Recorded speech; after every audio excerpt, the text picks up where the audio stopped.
All right, moving on now. Hawaii's Emergency Management Agency is under fire and now reportedly receiving death threats after Saturday's terrifying false alarm. People ran for their lives after an alert mistakenly warned residents and visitors of an incoming ballistic missile.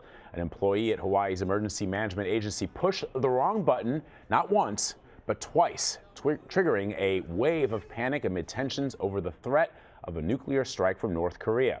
At 8:07 Saturday morning, cell phones started buzzing with a message saying, "Seek immediate shelter. This is not a drill." State authorities canceled the alert at 8:13, 6 minutes later, but a new message wasn't sent to phones until 8:45 a.m. David Begnaud went inside the command center where the mistake happened. The panic was palpable. Hawaiians rushing for cover under the threat of a missile attack. This child was lowered into a manhole. Another family huddled in a closet. 5,500 people called Honolulu's 911 system. It's embarrassing, but again, it's a mistake. Hawaii's Emergency Management Administrator Vern Miyagi says one of his employees clicked the wrong button twice. He was supposed to select the option for a drill. Instead, he clicked the real thing. This was the alert heard by people across the island chain. A missile may impact on land or sea within minutes. This is not a drill. With all due respect, are you sure this was an accident? Yes, I know the individual. This was an accident. But why did he hit yes twice? That's being talked about and being investigated right now. This is the state warning point. It was here that the mistake happened. The man who's been working for the agency for about 10 years was sitting in this chair when he pushed the wrong button. He realized within the first 2 to 3 minutes, we're told, that he had made a mistake, but it took nearly 38 minutes to get another text message alert out saying false alarm. It is an epic failure of leadership. Hawaii Congresswoman Tulsi Gabbard was one of the first to correct the error on Twitter.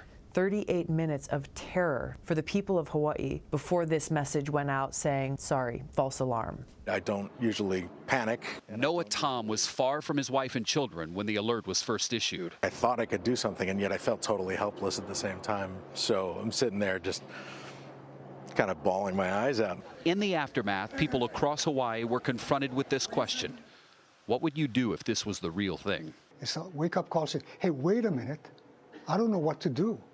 Our opportunity right now is to reach out and get that information to the people. And CBS News correspondent David Begnaud joins me now from Honolulu. So, David, explain to our viewers, why did the alert take 38 minutes to clear? What are officials telling you? Well, they actually had to get someone who works in IT to remotely compose a message and then put a template in the computer system to then send out another text alert saying, hey, that initial alert was a false alarm. That template to say that was a false alarm didn't exist in the computer system. So essentially what happened is the guy hit the wrong button. He realized it pretty quickly within 2 to 3 minutes, but it took almost 38 minutes to then get a new message into the system. So should they have had that backup? Yeah, for sure. They admit that. They're embarrassed, Vlad. Look, when you talk to the people who work at the Emergency Management Agency, the first thing they do is say it's our fault, it's our mistake, but you can tell how embarrassed they are over this. Yeah, and I heard you say on CBS this morning that some of the folks you talked to thought, you know, it was the end of the world. But certainly my heart also goes out to this employee who pushed the wrong button. What's going to happen to him? Well, he's been with the agency for about 10 years. He's not going to be fired. We're told he's going to be reassigned, but he will be welcomed back to his job as early as today. The investigation, we're told, could take 2 to 3 weeks. Look, the man who runs the Emergency Management Agency said to me, based on what he knows about this man, that he believes it was a mistake. Because I asked the question, are you sure this was a mistake? I mean, the guy hit the wrong button twice, right? He hit the live drill button. Then the computer system said, are you sure you want that? And he hit it again. So when I asked the Emergency Management Administrator, are you sure this was an accident? He said, yes, based on everything I know, it was an accident. Will he be fired at the end of the investigation? Possibly. Right now, his name has not been revealed, and the agency, the Emergency Management Agency, is reportedly getting death threats over this. I really do hope that they don't reveal his name, because you know how the social media mobs can be.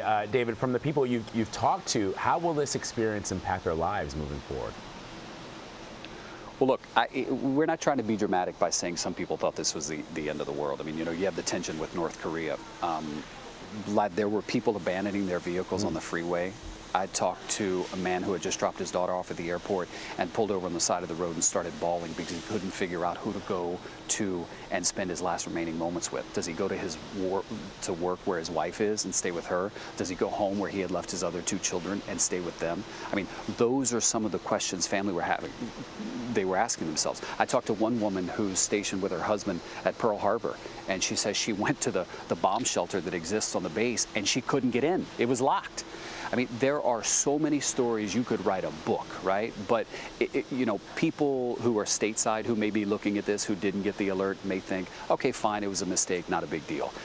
When you are living in it, and when you get it on your phone, and you read that alert, and it takes 38 minutes to get another alert saying this was a drill, I have never covered a story where the panic was more palpable than it was here.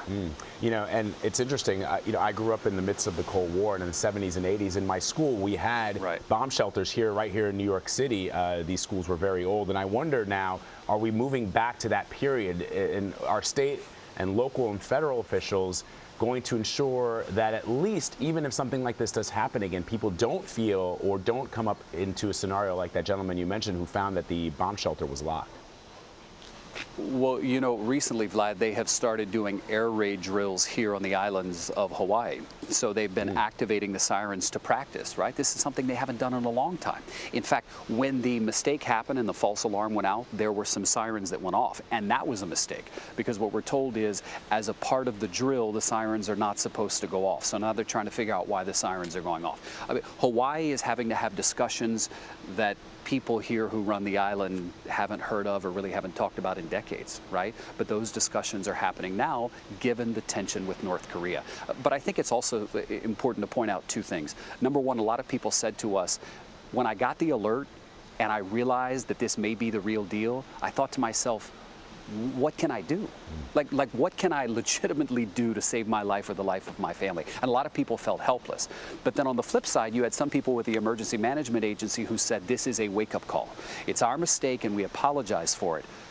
But what will you do in case this happens again? What if it is the real deal? What's your plan? Just really scary. I'm glad, obviously, it all worked out. David Begnaud, thank you so much for your reporting. We appreciate it. You bet.